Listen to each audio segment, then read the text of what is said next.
fitnah dunia itu jenisnya banyak itu. Anak kita, harta kita itu adalah fitnah.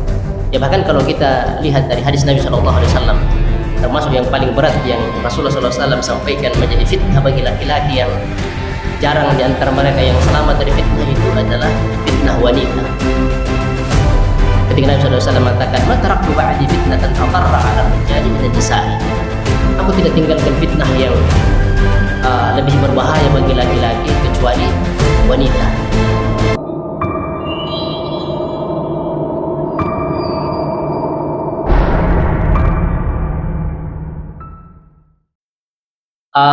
Pada kesempatan yang berbahagia ini kami mengangkat tema yang berkaitan dengan wasilatu tsabat, wasilah istiqamah itu.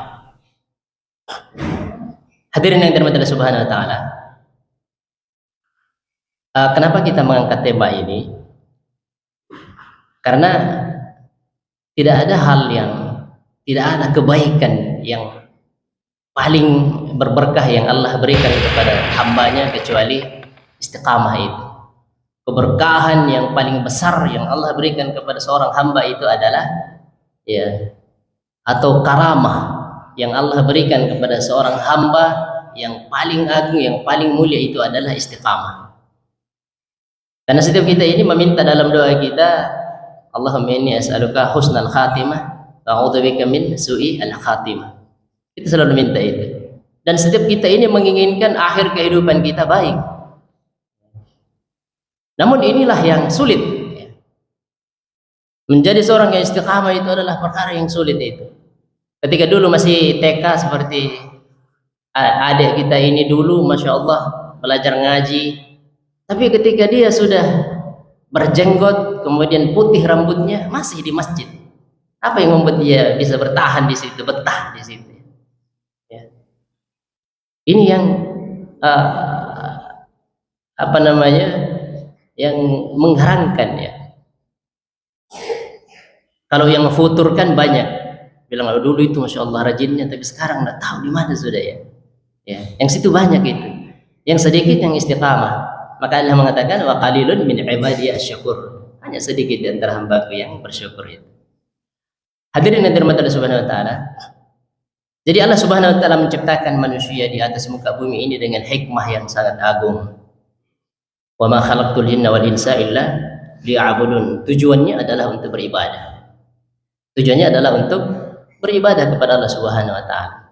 Jadi Allah menghendaki kita hidup di dunia ini dan menjadikan dunia ini tempat untuk beramal. Alladzi khalaqal mauta wal hayata liyabluwakum ayyukum ahsanu amala. Supaya Allah melihat siapa di antara kita yang paling baik amalnya. Jadi Allah biarkan kita hidup di dunia ini. Jadi dunia ini adalah tempat beramal. Namun di sisi lain dia adalah merupakan ujian. Dunia ini adalah ujian bagi kita. Tempat kita untuk dicoba itu, diuji. Dan bahkan Allah Subhanahu wa taala menjadikan ujian itu beragam macamnya, itu luar biasa itu di dunia ini. Untuk apa? Agar Allah mengetahui siapa di antara hamba-hambanya yang jujur dengan keimanannya, dan agar Allah mengetahui siapa di antara mereka yang dusta atau ingkar terhadap Allah Subhanahu wa taala. Makanya dalam Al-Qur'an surah Al-Ankabut alif lam mim, ya ahsiban nas ayyutraku ay yaqulu amanna wa hum la yuftanun. Apakah manusia dibiarkan mengatakan kami telah beriman tapi mereka tidak diuji? Kemudian Allah Subhanahu wa taala mengatakan walaqad fatanna alladziina min qablihim, dan kami telah menguji kaum-kaum sebelum mereka itu. Fala ya'lamanna Allah alladziina sadaqu wa la ya'lamanna al-kadhibin. Dengan ujian itu Allah Subhanahu wa taala mengetahui siapa di antara mereka, antara hamba-hambanya yang jujur dengan keimanannya dan siapa yang dusta atau ingkar kepada Allah Subhanahu wa taala. Jadi tujuan ujian itu bukan karena Allah benci, Sebagaimana ketika seseorang terkadang menghukum karena kebenciannya, terkadang memukul karena benci dan seterusnya. Allah tidak seperti itu. Kalau Allah Subhanahu wa taala menguji hambanya, memberikan ujian atau hukuman, ya maka itu Allah ingin mengetahui apakah orang ini betul-betul jujur dengan ungkapannya amanna, ya kami telah beriman, atau tidak. Jamaah yang dirahmati Allah Subhanahu wa taala. Bahkan ujian ini atau fitnah ini, ya. Jadi dunia ini adalah tempat untuk diuji, ya. Dan ujian itu beragam macam jenisnya itu, ya. Makanya Nabi Shallallahu Alaihi Wasallam bahkan mengatakan ujian-ujian itu atau fitnah itu akan diarahkan kepada manusia dan kepada hati manusia. Ketika Nabi Shallallahu Alaihi Wasallam mengatakan tu'radu al-fitanu 'alal qulubi 'arda al-hasiri 'udan 'udan. Ya, Nabi Shallallahu Alaihi Wasallam mengatakan ya dibentangkan atau diletakkan fitnah itu pada sisi hati. Seperti halnya tikar yang diletakkan dipintal sehelai demi sehelai. Ya. Ujian itu diperhadapkan kepada hati kita bagaikan tikar yang dibentangkan. Setelah itu hati itu akan diletakkan di situ. Diletakkan di situ. Kemudian Nabi sallallahu alaihi wasallam mengatakan fa ayyu qalbin ushribaha nuqitat fihi nuqtatun sauda. Ya. Hati siapa saja yang mendekati atau melakukan ujian itu, fitnah itu, maka akan digoreskan dalam hatinya itu satu titik hitam. Wa yuqalbin ankaraha nuqitat fihi nuqtatun bayda. Namun ketika ujian itu dihadapkan kepada hati, namun hati ini meninggalkan fitnah itu, maka akan digoreskan dalam hatinya itu goresan putih. Hatta yasir al-qalbu abyada misla as-safa. Sampai hati itu ketika dia senantiasa mampu menghindari fitnah itu, ya ujian itu atau hal-hal yang dilarang kemudian ditinggalkan, maka ya digoreskan ya warna putih, ya. Mungkin kalau kita gambarkan bukan seperti beningnya air, tapi seperti putih tulang, atau mungkin seperti susu yang kita hadapi hari ini di depan kita itu kelihatan putihnya, ya. Ya. Kata Nabi sallallahu alaihi wasallam, la tadurruhu fitnatun madamatis samawati wal ard.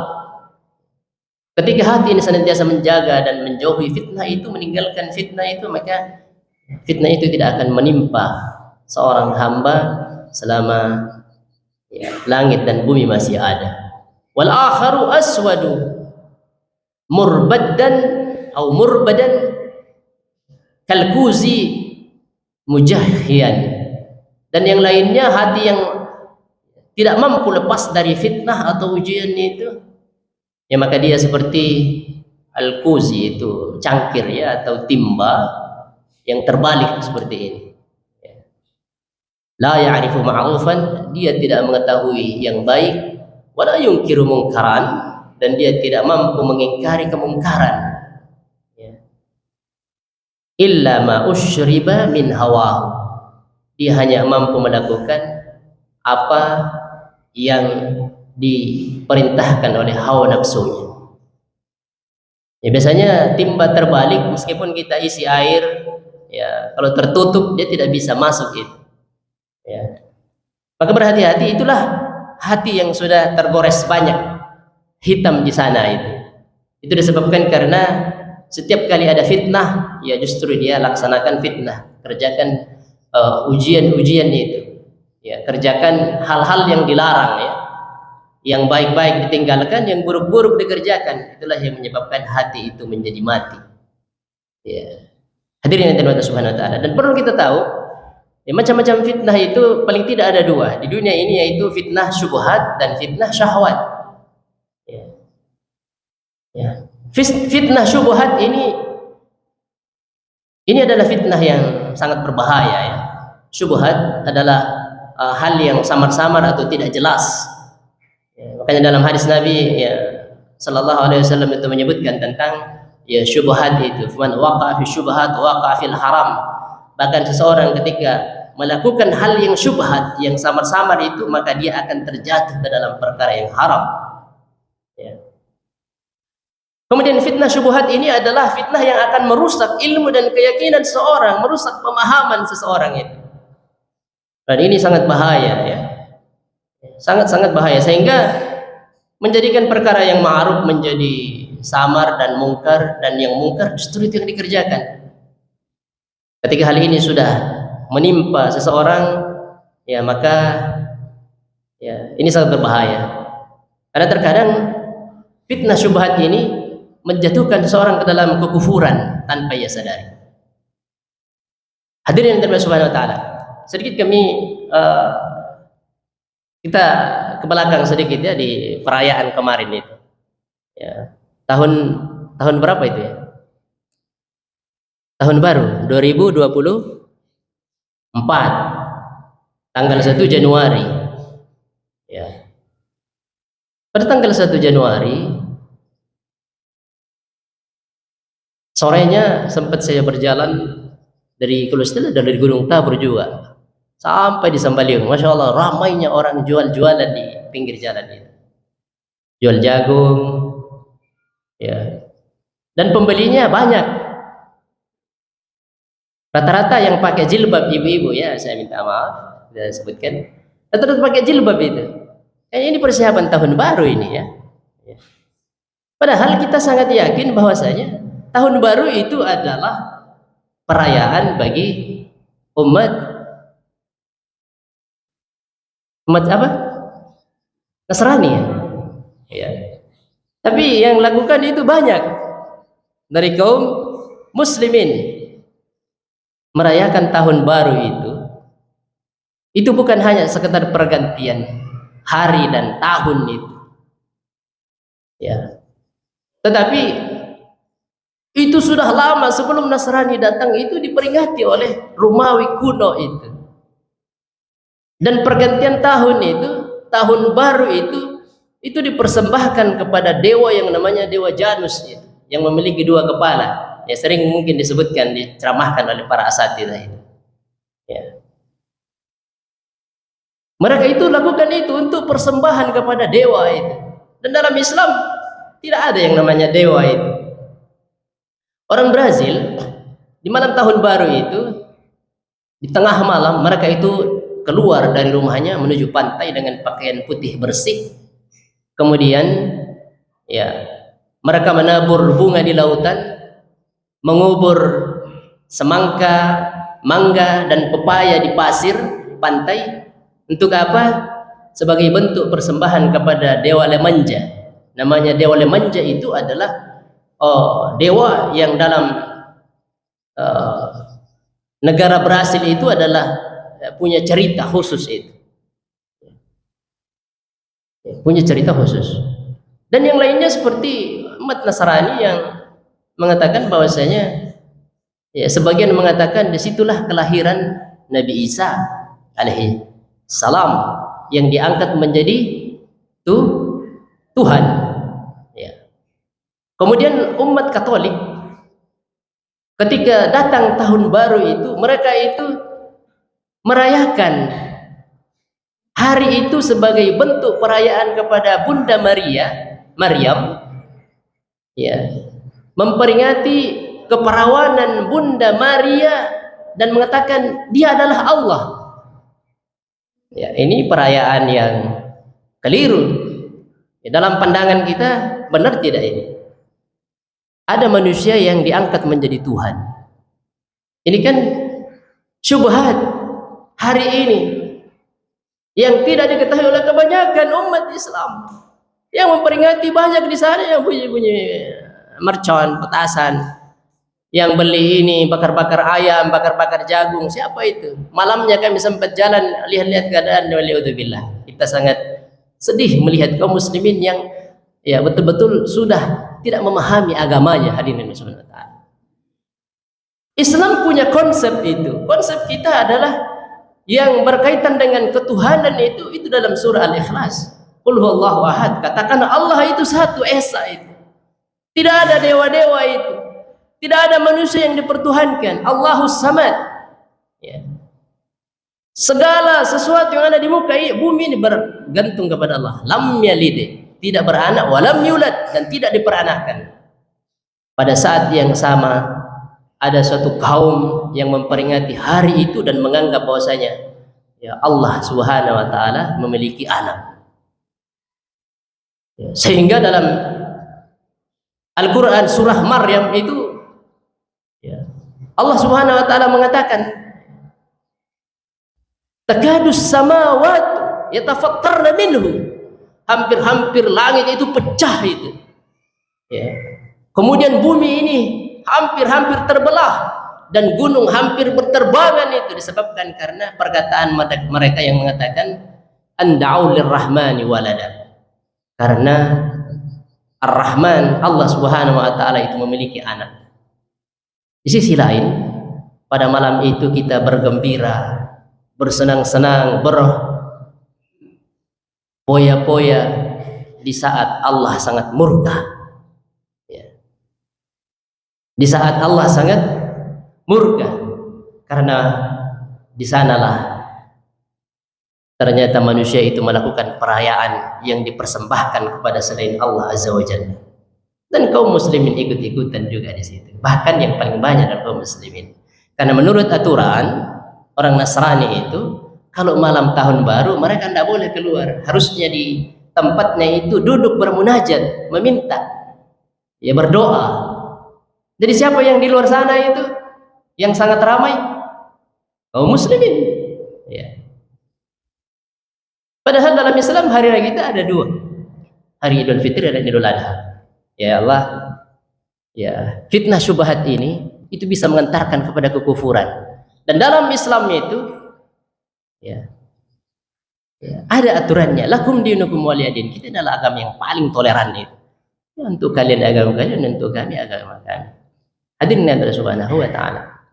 Silahkan lakukan, kami tidak akan ganggu, tapi kami tidak ikut campur dalam urusan agama kalian. Begitu pula kalian tidak usah campur-campur dengan kita yang melakukan ibadah itu. Ya.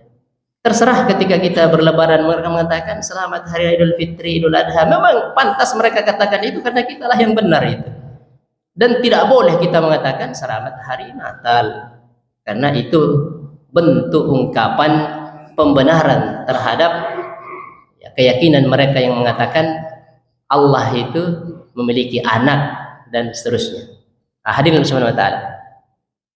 Kemudian fitnah itu, ini fitnah syubhat ini bisa mengantarkan kepada kekufuran, bisa mengantarkan seorang terjatuh ke dalam yang disebut dengan perkara bid'ah, ya, hal-hal yang diada-adakan, dan inilah yang paling ya getol dulu didakwahkan oleh ya saudara kita dari Muhammadiyah, ya memberantas TBC, ya.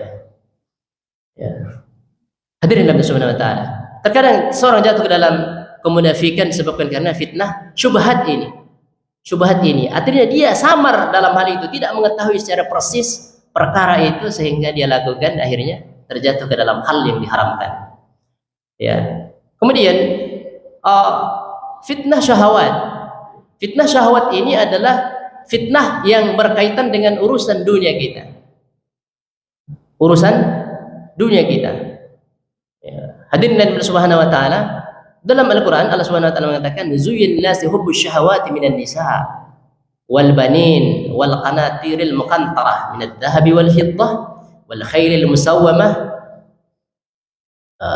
Dijadikan indah dalam pandangan manusia cinta terhadap apa yang diinginkan oleh hawa nafsunya, berupa perempuan, wanita-wanita, kemudian anak-anak, harta benda yang bertumpuk dari bentuk emas dan perak, kuda pilihan, ya, kemudian wal harth, sawah dan ladang, ya, ada hewan ternak dan sawah dan ladang. Itulah kesenangan kehidupan di dunia ini, dan sisi Allah tempat kembalian yang lebih baik.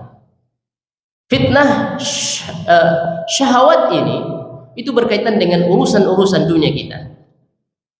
semua yang ada dalam dunia ini ya itu adalah menjadi fitnah. Ya mungkin yang terdekat dari kita, anak-anak kita, istri dan harta itu adalah fitnah.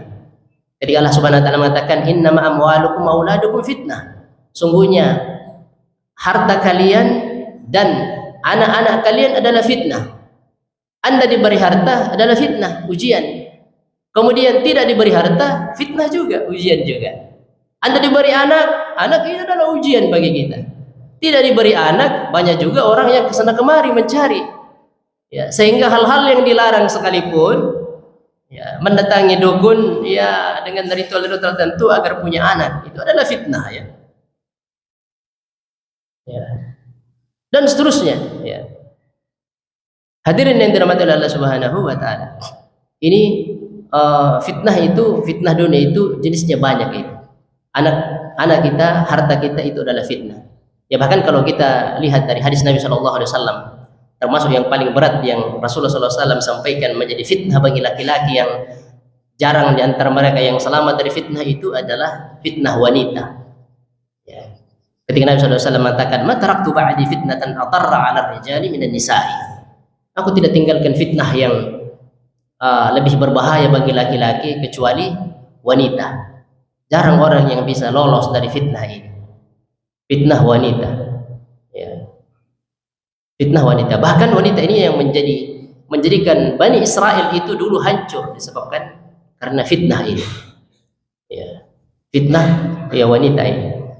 Kemudian Nabi SAW mengatakan inna likulli ummatin fitnah wa fitnatu ummati al-mal. Setiap umat itu punya ujian fitnah itu. Dan ujian bagi umatku adalah harta benda. Makanya Nabi SAW mengatakan, aku tidak khawatir kepada kalian tentang kemiskinan itu. Namun yang saya khawatirkan adalah ketika bumi ini dibuka lebar, pintu dunia ini dibuka lebar, mudah bagi kalian untuk mendapatkan itu. Kemudian kalian saling fatanafasuha, saling berlomba-lomba untuk meraup keuntungan dunia. Kemudian hal itu menyebabkan kalian binasa sebagaimana kaum terdahulu binasa. Makanya sahabat itu pernah mengatakan, dulu ketika kami diuji dengan kemiskinan, kami mampu bersabar. Tetapi ketika diuji dengan kekayaan, ya jarang di antara kita yang mampu bersabar dari kekayaan itu. Ya, itu kekayaan sekarang kan semuanya bisa dibeli. Ya, mau beli apa saja, keburukan mudah untuk dibeli. Ya, seperti sebentar lagi kita akan masuk dalam pileg, ya. Pilpres, pileg dan seterusnya. Ya, yang sudah menjadi rahasia umum. Ya hampir 90% itu. Yang 10%-nya ada di sini ya, di samping kita. Hampir 90% itu dengan ini. Ya, itu sudah rahasia umum itu. Itulah fitnah jabatan. Ya, yang sudah digaung-gaungkan itu, yang menyogok dan yang menyogok masuk neraka, tapi itu ya seakan-akan telinga itu tuli, ya. Yang penting bisa menduduki kursi itu, ya. Ini adalah fitnah dunia yang luar biasa, ya. Fitnah jabatan yang luar biasa, ya.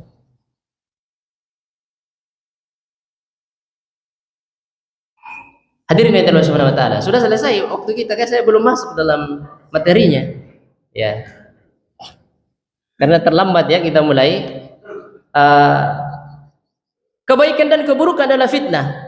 Terkadang ada hal yang baik dalam pandangan kita, itu adalah fitnah, dan ada hal yang buruk, itu pun menjadi fitnah, ujian bagi kita, ya. Ya, dan jangan kita melihat bahwasanya terkadang ujian itu yang baik-baik adalah nikmat. Hati-hati. Terkadang yang dalam pandangan kita baik itu, tapi dia adalah ujian, fitnah itu. Ya, dia adalah fitnah. Harta benda, mungkin ada yang mengatakan, Masya Allah ini orang ini jalan terus maksiatnya, tapi rezekinya lancar ini ya. Ya, lancar ini. Ini adalah fitnah. Ini adalah fitnah dalam pakaian-pakaian kenikmatan. Ya, jangan sampai kita katakan, ternyata biar saya bermaksiat lancar juga rezeki saya, jadi tidak apa-apa kayaknya ini. Ya, hati-hati. Ya. Wa sanastadrijuhum min haitsu la ya'lamun. Kami giring mereka kepada kehancuran, kebinasaan dari arah yang mereka tidak sangka. Tapi siapa sih yang sangka kalau lancar rezeki, ya, lancar juga maksiat? Ya, orang kan mengatakan, ya kayaknya enggak masalah ini karena saya bermaksiat tapi lancar aja rezeki saya. Hati-hati. Ya, istidraj namanya ini, percepatan. Ya, Allah berikan supaya kita semakin jauh dari Allah. Hadirin Allah Subhanahu wa taala. Terlalu panjang kalau kami harus selesaikan semua materi ini sedangkan waktunya sudah selesai. Saya ingin langsung saja ke intinya bahwasanya semua kehidupan kita di dunia itu adalah ujian. Ya, sebagaimana tadi, ya, hati itu seperti dibentangkan tikar baginya, kemudian diletakkan hati itu. Tikar itu adalah ujian dan hati kita inilah yang menjadi penentu. Dan itu sangat erat, ya. Dia itu sangat membekas. Ya, karena fitnah itu diletakkan di atasnya hati itu. Ya, dan hati ini akan menjadi penentu apakah dia lakukan itu atau tidak. Ya, atau tidak. Ya. Agar kita bisa terbebas dari ujian-ujian ini, tentu kita harus memiliki wasilah untuk tetap istiqamah itu, agar tetap laksanakan perintah kemudian tinggalkan larangan. Dalam Al-Quran yang pertama, ya, jadi ulama kita menyebutkan banyak sebenarnya, namun yang kami sebutkan di sini cuma 5 secara singkat saja dan cepat, ya. Yang pertama adalah istimrar, ya, qiraatil Quran. Itu senantiasa membaca Al-Quran itu. Ini yang paling pertama, ya. Harus ada waktu kita untuk baca Al-Quran itu. Harus ada waktu kita untuk duduk bersama dengan Al-Quran. Jangan dalam sehari tidak ada sama sekali. Katanya saya sibuk. Ya. Saya sibuk. Tidak ada lagi waktu untuk membaca Al-Quran. Ya. Tapi kesibukan kita itu apa? Semuanya urusan dunia kita. Yang sebentar lagi kita akan tinggalkan atau dunia itu meninggalkan kita. Ya. Meninggalkan kita. Kalau dulu sahabat itu pernah meninggalkan Al-Quran, membaca Al-Quran, memang karena sibuk. Tapi sibuknya itu adalah karena jihad fi sabilillah. Ya. Ketika Khalid bin Walid itu mengambil Al-Quran, memegang Al-Quran seperti ini, kemudian beliau mengatakan, "Syagalana ankal jihad." Wahai Al-Quran, saya mohon maaf, minta maaf, saya betul-betul disibukkan dari membacamu karena jihad fi sabilillah. Wajar saja, karena jihad itu adalah, ya, puncak Islam. Tapi kalau kita hari ini, ya, kira-kira apa yang kita katakan ketika memegang Al-Quran? Saya minta maaf, saya ini sibuk. Karena apa? Ya, mungkin karena handphone kita yang setiap hari bunyi. Ya, tip tip. Ada WA lagi ini. Ya. Ya, memiliki 100 grup dan harus dibaca semua dalam setiap hari, setiap bunyi harus dibuka. Ya. Jangan sampai nanti alasan kita, ya Allah, saya tidak pernah baca Al-Quran karena saya sibuk dengan SMS teman saya ini. Ya. Ya. Hadirin Subhanahu wa taala. Nah, Allah Subhanahu wa taala mengatakan, "Wa kadzalika liyutsabbita bihi fuadak wa rattalnahu tartila." Jadi Al-Quran Allah menurunkan Al-Quran secara berangsur-angsur itu agar kita membacanya juga seperti itu. Jangan sekalian baca hari ini 1 juz kemudian libur 1 bulan. Tapi harus istimrar, terus menerus, sedikit demi sedikit. Seperti itu Al-Quran diturunkan. Kata Allah Subhanahu wa taala, seperti itulah, demikianlah agar kami memperteguh hatimu wahai Muhammad dengan Al-Quran itu. Ini jalan istiqamah itu. Kemudian yang kedua, qiraatu as-sirah wa qasasil anbiya. Membaca sirah Nabi sallallahu alaihi wasallam, membaca sejarah-sejarah Nabi yang ada dalam Al-Quran. Al-Quran itu hampir, mungkin kita katakan sepertiga itu adalah kisah dalam Al-Quran itu. Kenapa kisah itu hadir dalam Subhanahu wa taala? Terkadang kita baca Al-Quran tetapi hati kita tidak tersentuh. Saya itu kalau baca kisah, ya, saya yang tidak ada waktu kita berkisah, ya, kisah yang kita baca tidak terasa menetes air mata itu, ya. Tidak terasa air mata kita menetes ketika membaca kisah itu. Makanya Allah Subhanahu wa taala mengatakan, "Wa kullan naqussu 'alaika min anba'ir rusul ma nutsabbita bihi fu'adak." Ya, dan semua kisah rasul-rasul kami ceritakan kepada Muhammad agar dengan kisah itu kami teguhkan hatimu. Jalan istiqamah baca kisah Rasulullah SAW, baca kisah para nabi, baca kisah para sahabat itu, baca kisah orang-orang yang saleh itu. Sehingga kita menghadapi sesuatu yang berat, maka kita lihat bagaimana Nabi Ibrahim ketika berdakwah, ternyata beliau itu harus diponis untuk dilemparkan ke dalam api yang menyala. Bagaimana Rasulullah diusir dari negerinya dan seterusnya. Sahabat yang harus merasakan pahitnya siksaan, pedihnya siksaan dari orang-orang Quraisy.